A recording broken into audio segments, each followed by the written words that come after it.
Hi everyone, I'm Jack Thremling Raconteur, and I hope that you're doing well as Sagalong 2023 continues, and our main saga, the saga of Grettir the Strong, really moves into some interesting territory in this second quarter as we look at chapters 24 through 46. Now, we met Grettir last week. He was growing, he's very strong, he's impulsive, and the impulsive nature of Grettir is what makes him such a tragic figure in some ways as we really get into who he is as an adult, and we start to see sort of the ways that fate has ensnared Grettir.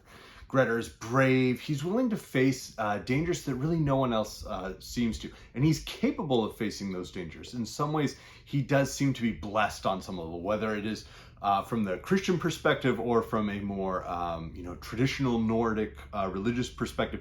He's blessed with this great strength and incredible speed and strength and skill.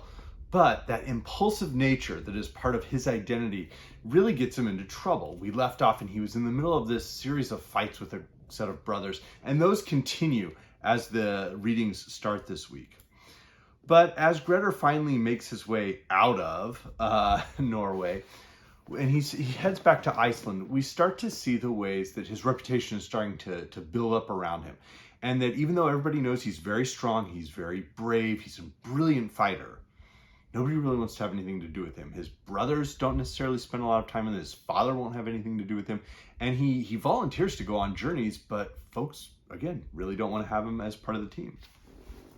At one point, he really wants to convince a colleague of his, hey, take me on this raid.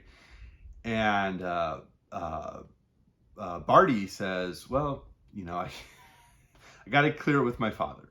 So he heads home to ask, and he says, hey, I've enlisted a man whose assistance was worth twice that of anyone else. Thorarin paused for a while, then said, that must be Grettir Asmundarsson.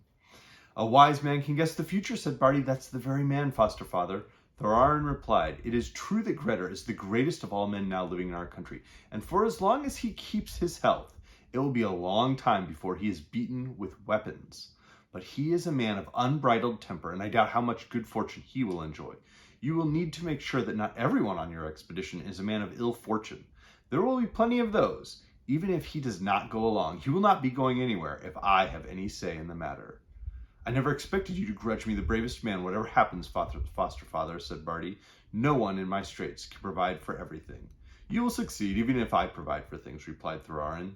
The matter was settled as Thorarin wished, and no message was sent to Grettir. And so Grettir's furious at that. He then wants to take vengeance on those who did not invite him on the raid and the slaughtering of the heaths. And he does, again, continue to just pick fights. And there's an aspect to it where it seems that like once the die has been cast, once the Rubicon has been crossed, Grettir can't go back. He has this reputation of being violent, of being impulsive.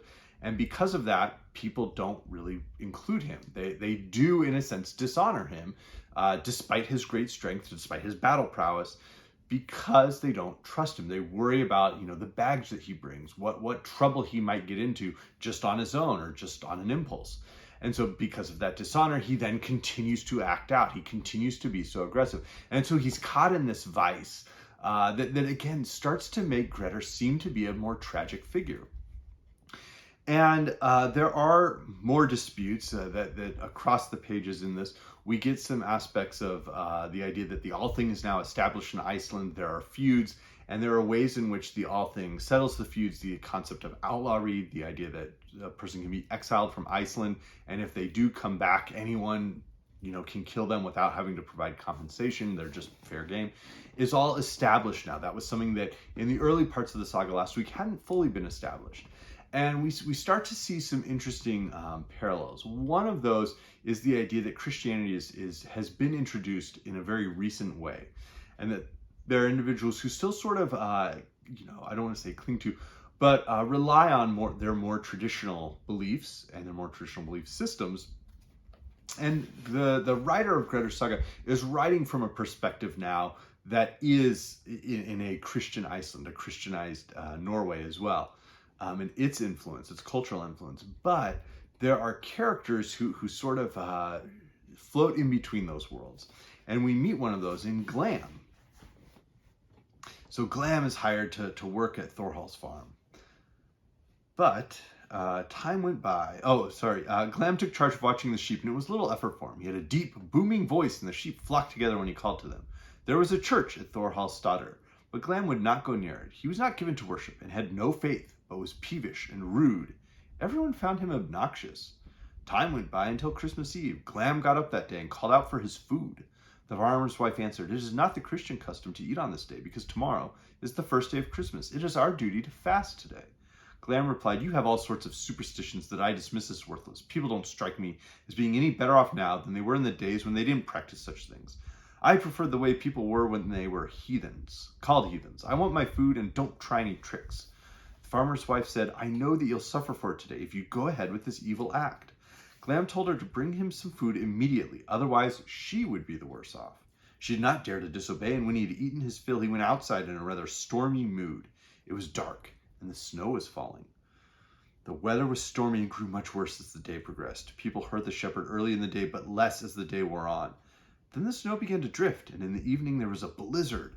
Everyone went to mass, and night fell, but Glam did not return home. The idea of going out to look for him was suggested, but because of the raging blizzard and pitch darkness, no search was made. He did not return on Christmas Eve, and everyone waited until the mass was over. So they go out to find him. They found a huge trampled area towards the head of the valley, which looked as if a mighty skirmish had taken place there, because rocks and soil had been torn up in many places. They looked more closely and saw Glam lying a short distance away. He was dead, black as hell, and bloated to the size of a bull. Although they were repulsed and shuddered at the sight of him, they tried to carry him to the church, but could only manage to move him as far as the edge of a chasm a short way above them. Having done this, they went home and told the farmer about the incident. And so they make these efforts to move Glam's body, and there's this idea that in a sense, by acting with impunity towards Christianity, Glam has been cursed, that some devil has come and done some horrible thing to him, or that there is some way in which his fate is very just. And Glam becomes a ghost and proceeds to haunt this farm. And we're told that over a couple of years, he kills other farmhands. The farmer's daughter, Thorhall's daughter, dies. And so there's all of this negativity. People leave. Thorhall tries to come back and work during the spring and the summer to farm the land, but the livestock are murdered. And there's a great deal of violence there. Until Grettir shows up. And Grettir is, of all people, willing to fight. So he hangs out, and the first night nothing really happens. The second night is hoarse.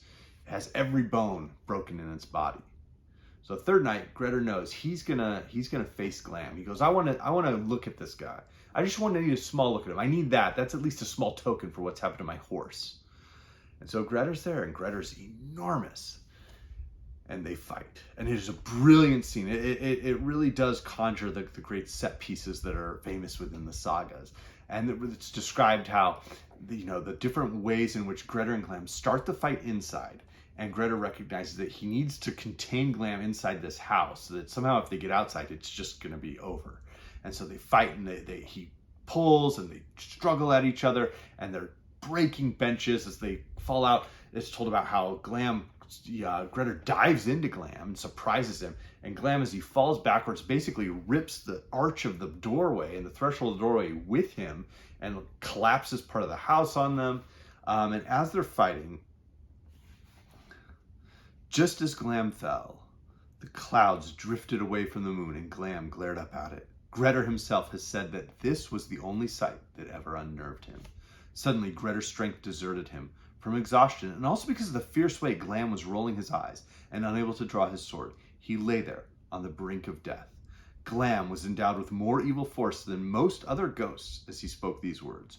"You have gone to great lengths to confront me, Grettir," he said, "and it won't seem surprising if you do not earn much good fortune from me. I can tell you that you have attained half the strength and manhood allotted to you had you not encountered me. I cannot take away from you the strength you have already achieved, but I can ordain that you will never become any stronger than you are now, strong enough as you may be, as many people will find out to their cost. You have become renowned until now for your deeds, but henceforth outlawry and killings will fall to your lot, and most of your deeds will bring you misfortune and improvidence. You will be made an outlaw and be forced to live alone and outdoors, and this curse I lay on you. My eyes will always be before your sight, and this will make you find it difficult to be alone, and this will lead to your death. As the wretch finished saying this, the helplessness that had come upon Grettir wore off. He drew his short sword, chopped off Glam's head, and placed it against the buttocks. And Thorhall praises God, Grettir, thank goodness Grettir has slayed the spirit. But there's a deep level of foreboding there, that Grettir, as magnificent as he is, it's suggested that he could have been something more. And that gets at this idea that, again, continues to feel modern, that somehow Grettir, because of a choice he's made, he has lost something of his potential. He's lost something of who he could have been. And yet it's so necessary. It's only Grettir who can defeat Glam.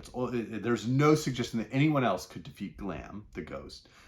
There's no suggestion that Grettir is successful because he is somehow more just, more faithful towards the Christian God that seems to have cursed Glam originally and led to this fate. And so there's this interesting set of parallels where despite the perspective of a Christian culture in Iceland when this saga is being written down, Grettir does not seem to necessarily represent that. He seems to represent this this liminal space between what had been and what was arriving. And there's also the fact that he's cursed by Glam now. And gradually, we continue to see the ways in which Grettir finds success and is able to take vengeance when necessary. He has some success, but he also continues to sort of have these shadows follow him around. So, for example, he's on a boat that's traveling, and they start to get to a point where they're basically freezing and they need fire. And we've seen Grettir on boats before where he, goes down and bails out the entire thing. Well, now he is told, hey, could somebody go swim out there and get fire from that hut that we see in the distance and bring it back? If somebody could do that, it would save all of us. And Grettir goes, I'll do it, but I'm worried that, you guys are going to blame me for something at the end of this. This is not going to be something that people are going to sing heroic songs about for me the way that maybe they should. This has happened to me too many times in a sense. And he goes out there, and when he comes in, he's been swimming in essentially a loincloth. He looks all frozen. His beard is frozen. So the people in the hut are terrified, and they all attack him. Not because of Grettir's fault, not because he's aggressive or impulsive when he comes in. They just are terrified of him. He fights back to defend himself, and as this wild melee is going on, they proceed to start laying the hut on fire. He leaves with the fire that he told his ship that he would bring back. He doesn't put out the fire, but again, it's not really his responsibility. And yet, the hut burns down everyone in it, and when the ship arrives later on, they see everybody there, and they're like, Grettir, you did this.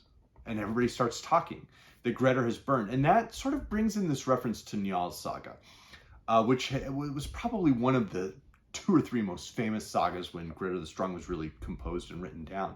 And there's a real reference there that part of the great horror of Njal's Saga is when houses are burned down and when people are burned within their houses. That there's something that is very low and criminal and a deep level of dishonor associated with burning people in their houses. And Grettir is accused of doing that. And so the saga writer is really playing on this idea that his audience would be aware of. That here we have someone who's accused of all the things that the lowest villains of Njal's Saga are accused of. And yet he didn't really do it in the same way. He's not responsible in the same way that the villains of Njal's Saga were. And we see that. Grettir offers to take care of something. Grettir related the episode described earlier, adding that everyone was still alive when he left carrying the fire, and to prove it, I will undertake any ordeal that you consider within the law. And King Olaf, of Norway, replies, we will grant you leave to carry hot iron to prove your case if Providence deems it so. Grettir was pleased with the idea. He started fasting to prepare himself to carry the iron, and the day of the ordeal arrives.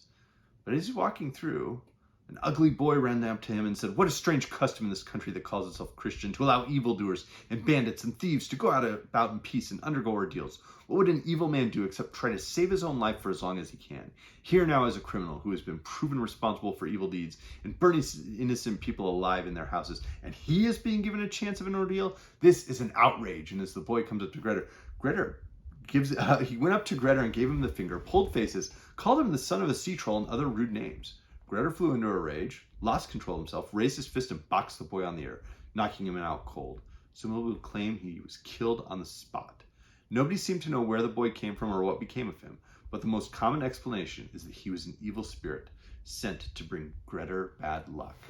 And so we again see this sense of anonymous, misfortune that follows Grettir around. That everywhere he goes, he tries to be successful. He tries to do the right thing, and instead he suffers. He's given no skill.